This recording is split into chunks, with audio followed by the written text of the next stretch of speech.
یک شب شخصی خواب می‌بینه که با خداوند در کنار ساحل قدم میزنه. همون لحظه در آسمون صحنه‌هایی از زندگی اون نمایان میشه و چیزی که اون متوجه شد اینه که در هر صحنه دو جفت ردپا در شنها وجود داره. یکی متعلق به خودش و دیگری متعلق به خداوند. وقتی آخرین صحنه زندگیش رو دید، به ردپاها نگاه کرد و متوجه شد که در بسیاری از مواقع سخت و پرمشقت زندگیش تنها یک جفت ردپا وجود داره. این موضوع رو ناراحت کرد و از خداوند پرسید: خدایا، چرا وقتی بیشترین نیاز رو به تو داشتم منو تنها گذاشتی؟ خداوند پاسخ داد: بنده عزیزم، من تو رو هرگز تنها نگذاشتم. در اون زمانهایی که تنها یک جفت ردپا میبینی، من تو رو بر دوش خودم حمل میکردم. رفیق جان، روی شونه های خدا نشستی، پس از مسیر زندگی و رشدت لذت ببر.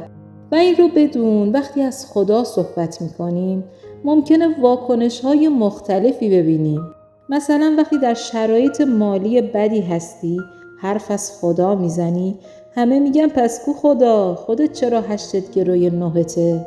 وقتی ثروتمندی و حرف از خدا میزنی، همه میگن تو که شکمت سیره، بیا جای ما ببینم بازم میتونی حرف خوشگل بزنی.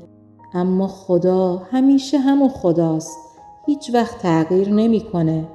همه ی هستی متعلق به اونه و نگرش و باور ماست که نسبت به اون اهمیت داره تا تأثیر حضورش رو در زندگیمون درک کنیم و انرژی که این جهان رو پدید آورده بشناسیم و یک رابطه عالی باهاش بسازیم و به آرامشی که پایه همه موفقیت هاست برسیم و زندگیمون از هر جهت بهبود پیدا کنه. پس با ما همراه شو و کانال ردپای خدا رو سابسکرایب کن تا هیچ ویدیویی رو از دست ندی.